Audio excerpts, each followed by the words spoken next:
Thanks, Rick. Yeah, thanks. All right, so now we're going to have a report back just for about 20 minutes so you can hear what the other groups shared. Each group, you've got about 4 minutes, so it's just kind of the highlights of it, and then I'll discuss the upcoming happenings and you can be on your way. My name is Casey Peters. I'm the Curriculum and Accountability Coordinator, and I was a participant in Group A, where we had discussion about how to improve informative communication.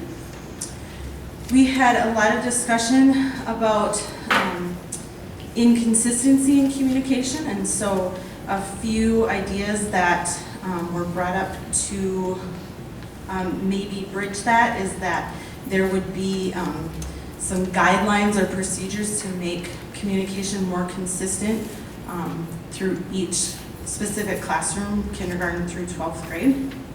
We also talked about just the cumbersome way that systems are set up to gather information, and looking at ways that we can maybe make things a little more accessible and clear cut. So I think that we'll just keep exploring those ideas. So. Someone from Group B?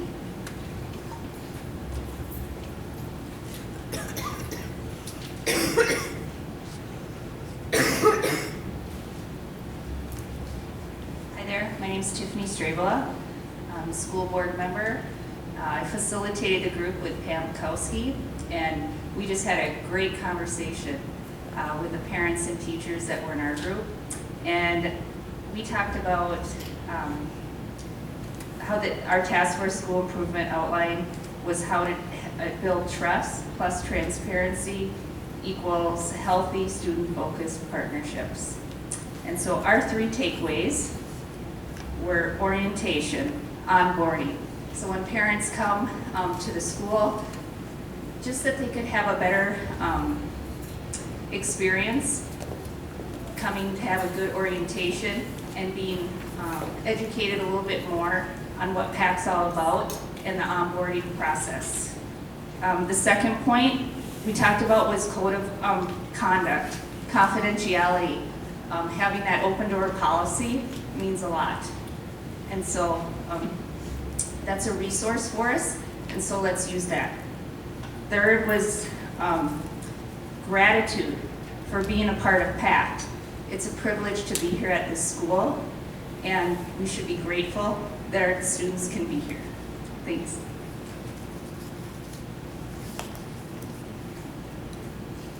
Group C?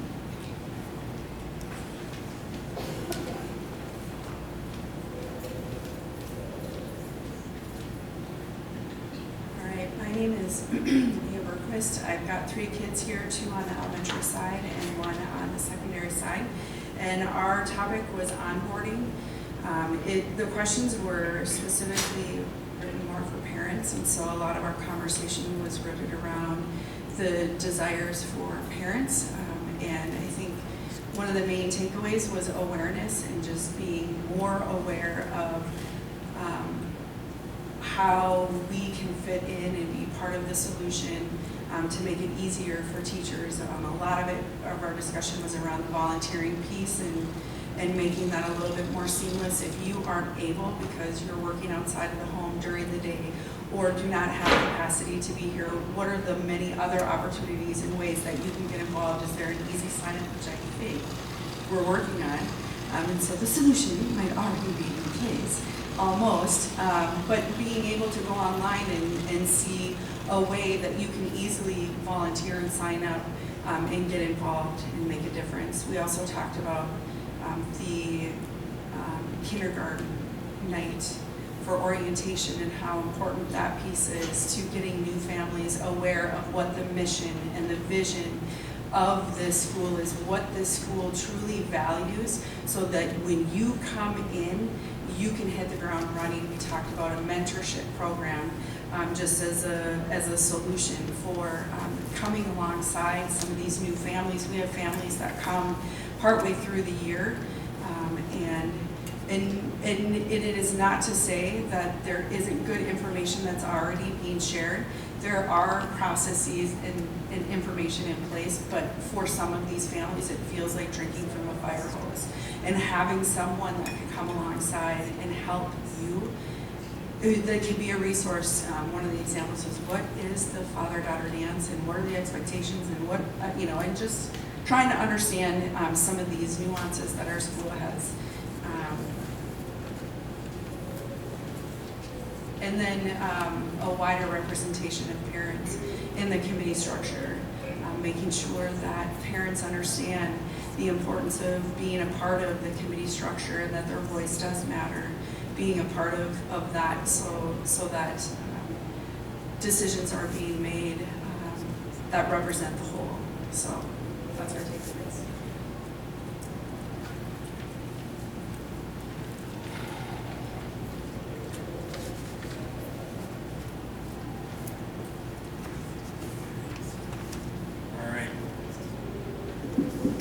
I'm Scott McQuiston. I'm a secondary math teacher, also one of the school board directors here.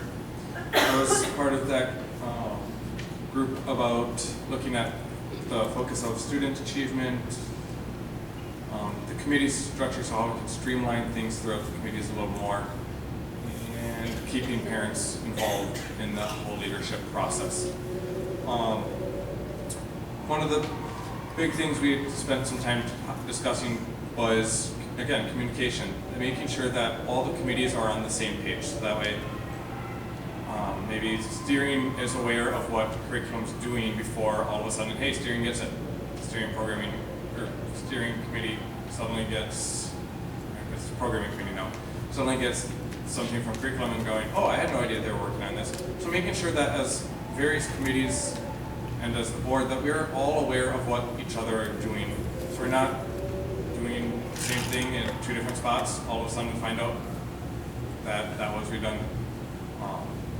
We also talked about just a little bit on how there are certain things that sometimes we'll end up having to go through 5, 6 different committees just to be able to get up to the school board and finally get full approval or final vote on.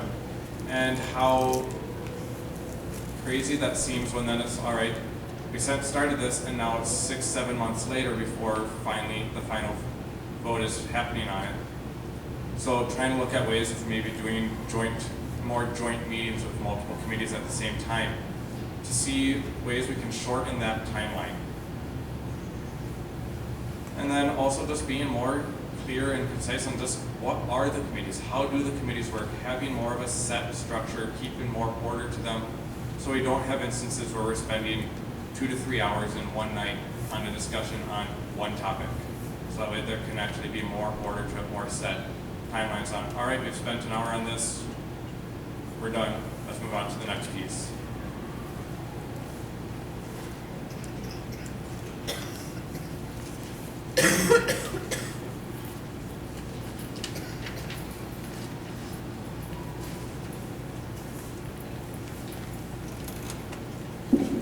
Hi, I'm Marna Lure, and I'm elementary teacher, Title I, early intervention, reading in the 1st and 2nd grades. And I'm also on the board. So our committee looked at whether we should consider having these meetings, parent meetings like this, or on an ongoing basis. And before I report to you what our small group of people came up with, I want to ask if we were to have these monthly, just show of hands, if we were to have these monthly, would you be interested? Okay, if we were to have them, so that was what I should have started with. If we were to have them quarterly, would you be interested? More hands went up there, okay. If we were to have them every other month, what do you think? So there are quite a few for every month, so. So one of our questions was, would it be worth it? At what point would it be not worth it if there was a small turnout, or at what point would it be worth it? So, and we decided based on that, if there are 10 people that really got excited about something and shared it with and really got educated about something, then, then it would be worth it. So we're so grateful to see the turnout that we have tonight. So another thing we looked at is what information are you looking for? Examples, diving deep into one topic, discussion nights, 2 to 3 topics in one night. And it was suggested that the way it was done tonight, where everyone was in the room and heard the same information, was really helpful, so that you didn't have all these pockets of information traveling around, and sometimes the message changes. So that was a helpful thing for new information to be presented in a format such as this. And then having it interspersed with an inspirational speaker like Dr. Dickers. That was great. We really appreciated that. Also, suggestion of a curriculum night, curriculum information night, where maybe you follow your student's schedule from class to class and hear from each teacher about what is being done in that class. And then also just new ideas of what parents can do to volunteer. And some of the suggestions that came out were maybe after school clubs, grant writing, fundraising, scholastic book club orders for a classroom, projects for student clubs, and just if parents have more ideas of how they can get involved, then they're going to feel more valued, and hopefully the turnout for an annual meeting or a meeting such as this will improve. And then what would be okay, I think I've covered everything. Thank you.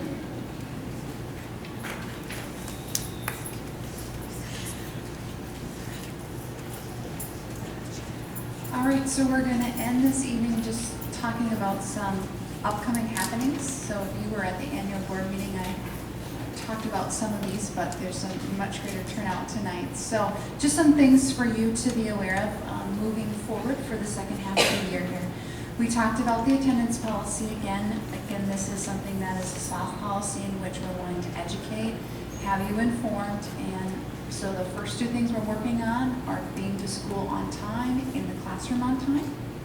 And then if you're going on vacation, that you notify the school, contact the program directors, starting after February 20th, if you go on vacation and you do not notify the school, and then you come back and say, oh, we've been on vacation, you can use your excused absences, unexcused, but know that starts ticking away absences. So it's just a call to the school, communicate to us, great, have a wonderful time, sure your teacher knows and that your student is ready to pick up What's learning. the ideal by 2 weeks? What's the ideal window?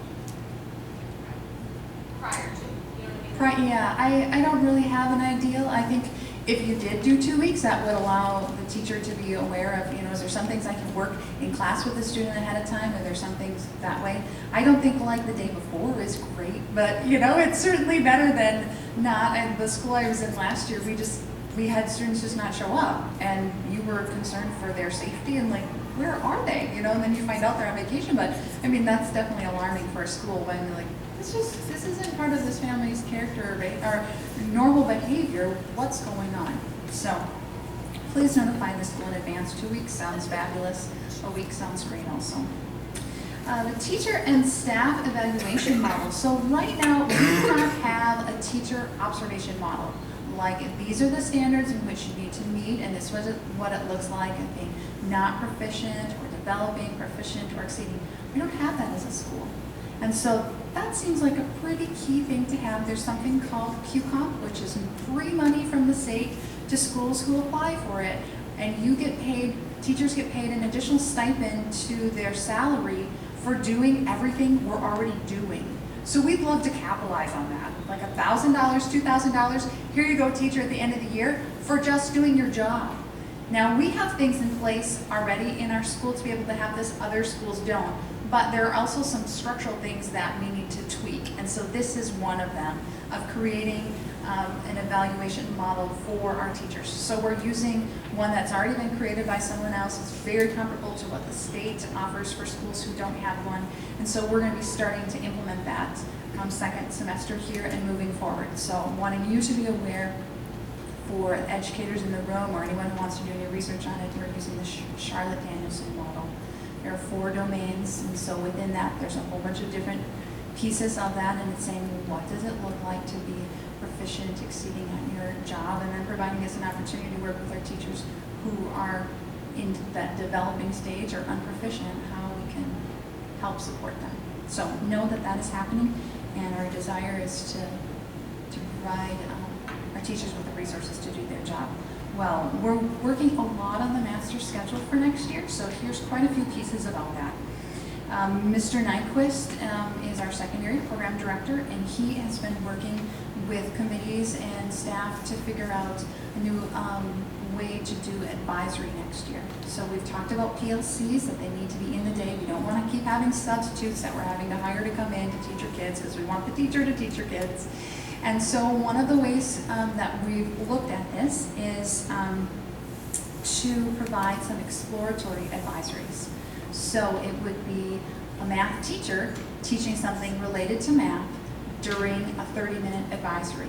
So it's an opportunity for them to engage with different students, an opportunity for them to teach something that's of interest, but it isn't just the math textbook and here's your assignments and moving on and doing learning that way. And so it's an opportunity for our kids to be exposed to some different things, so some additional art opportunities, and so each teacher would be teaching one of these. And so advisory next year will be on Mondays, and then the rest of the week will be these exploratory advisories, and they will be, I believe they're quarterly. Are they quarterly that they sign up? Yep. So then after a quarter, then they're going to move on and select another one to be in. So that is a change for secondary.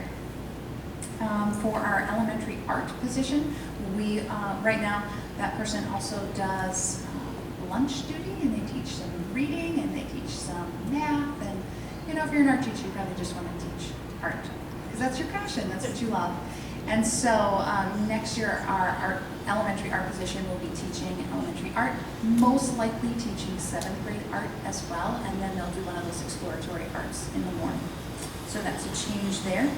We last week went through the committee process, and the last committee decided next year we will have a library media specialist, which is a position that's very common to elementary schools, and our secondary side will benefit from this in 7 hours a week. So this is a position where students will go to the library and they will learn the library skills that they need.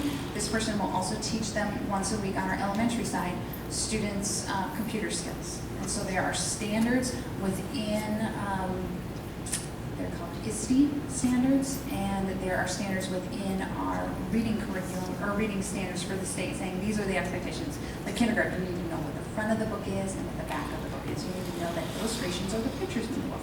All those different types of pieces. So this will be an opportunity for classroom teachers to be partnering with that person, but also taking some of the load off the classroom teachers because they're trying to teach a lot. And so this person is licensed to be a library media specialist. You actually have done masters in this specific area, and so that will be a position that we will have, and then within that we will have 7 hours of technology integration. So I, as a classroom teacher, want to use this website, I want to use this different skill, I want to use this app. We have Chromebooks in our classroom and I don't even know how to begin to have my students working on them. This is an opportunity for you to ask this person to come into your classroom, can you work with my students and myself on this? It also provides professional development for our teachers. So the survey results show a significant need and desire for staff members to have professional development with technology. So this would provide someone in the building who would be able to be the person providing training on how to use the technology that we have. There might be occasions where, you know what, I just can't get my computer to turn on, or I can't get this, and so that person might do a small amount of like, no one else can help you, I will work on it. But the goal isn't like, oh my goodness, my mouse is in 5 different parts, can you help me? That's not what this person's job is. They are specifically to be teaching our kids the skills that they need to be competent in our technology world, and then also our teachers to be competent in technology in their classroom and just feel more confident with that. So that is a change. We are also looking to increase our elementary gym teacher position to be full-time. It's a .6. Right now, 5th and 6th grade teachers, classroom teachers teach their own gym. And so when you think about the opportunities that those students would have if they were taught by a licensed gym teacher, that would be beneficial. And so that's something that is going to the board this Thursday, so 2 days from now. And then that this person would also teach our special ed students gym. They need a separate setting, some of them do. So that allows for that, which then again allows for us to have these PLCs in the day working on math and reading for our elementary teachers, because it frees up 5th and 6th grade teachers to not be teaching their gym, but to now have prep time, but to compensate so everyone has the equal amount of prep time. They would be working together, being able to teach your students more. So again, if you haven't got the drift here, these professional learning communities are really where it's at, and if we can do them well, this is where we will see the increase in rigor in our students and the increase in engagement for them. So we are working on that. Again, we're working on trying to have these be better suited so we don't have substitutes and we don't have inconsistent schedules. And then the last thing is that our drama will be taught by the choir teacher next year as a musical theater class to better meet the needs of our building. It's really hard to find a part-time drama teacher, and they have to be licensed in that, and it's just it's a hard position to constantly fill. So we've changed the course to be a musical theater, and then the art teacher will teach that. This year, This year, our choir teacher has a study hall, and she also teaches math or reading academic strategies, which if I was a choir teacher, I wouldn't want to be teaching math. I went to school to teach math. I'd love to teach math. I have a music minor, so I could handle it in the music classroom as well. But like, if you put me in art, like, I shouldn't be teaching math, right? So, and if you want to have a safe place and a sustainable spot, you want to have somebody who's like, well, you're going to be the choir teacher, and you're going to teach math, and you're going to have a study hall. Like, that's just not of great interest. And so next year with this advisory schedule, what it does is it takes, in secondary, we have an academic strategy class. So these are students who are struggling in math or reading. They're in a classroom which takes them out of being able to have an elective, a fun class, and they are working on math or reading, but right now, the drama teacher might teach a math class, the choir teacher might teach the reading class, like it's not the licensed person in that area that they're struggling. So this puts our academic strategy students in these morning advisories with a math or a reading teacher, which then provides them an opportunity to have electives later in the day, and which then frees up our choir teacher who's been teaching a math or a reading class to be able to teach something that's of interest to her, such as musical theater, which takes the music piece that she has and allows us to still sustain our drama piece. So that is the master schedule. Elementary student balancing cards. Right now, when you look at how our classrooms in the elementary are made up of, it's mainly parent request. We're also looking at the academic levels in that, but there's so many pieces that go into having a balanced classroom. And so right now, when you look at our classes, we don't have equity, meaning some classes have a whole bunch of students who are at grade level or exceeding, and some students who are struggling, and other classes mainly made up of struggling students. That isn't fair to our students. That's not fair to our staff. We need to have that equitable. So what we're looking at is a process in which to incorporate all the needs. So this balancing card would still have parent requests, but we'd also be looking at the academics for math for each student, the academics for reading for each student, the student energy levels, like how much energy do they take from the classroom teacher? Like, they always want to be right next to you, or they never even talk to you. So the energy level students are special education, are boys and girls, and supports for CST, any students on a 504 plan or an English learner. So we're trying to make that a better balance between our classrooms. Job roles and duties. Second to last one, there's some restructuring that we've been doing throughout the year and will continue to do to realign the roles of people and to best meet the needs of our students. And so then some positions that have taken place in this is the library media specialist, the elementary art, elementary gym, drama teacher, choir teacher, human resource specialist, business account specialist, activities director, and the technology job descriptions, and several others. So there's lots of things, lots of moving parts we're looking at, trying to figure out how can we best meet the needs of our students and best meet the needs of our building. And lastly, budget and enrollment. There was a meeting last week that talked about budgets for the year. So I went through and talked about all the different possibilities of things that are happening with personnel changes and things that we absolutely need in the building, possible ways that we could cut to try to figure out how can we have a more sustainable budget and one that is much stronger than what we currently have. Students are our main source of revenue. They're 95% of our revenue. So the way to increase money in this building is to increase students. However, lots of families like our little small class sizes. So how do we balance between the needs that we have and yet every student is where we're getting our money? So what things can we cut? What things can we reduce? How can we streamline some things? And how can we figure out to have a more sustainable budget?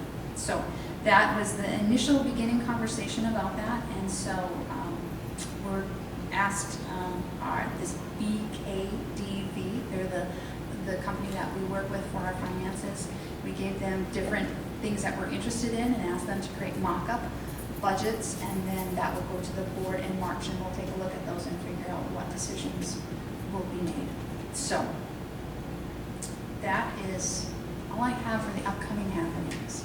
So the last slide here, I would like for us to say together, I feel like it's a little cheesy, but it's our first attempt at who we are and our vision moving forward.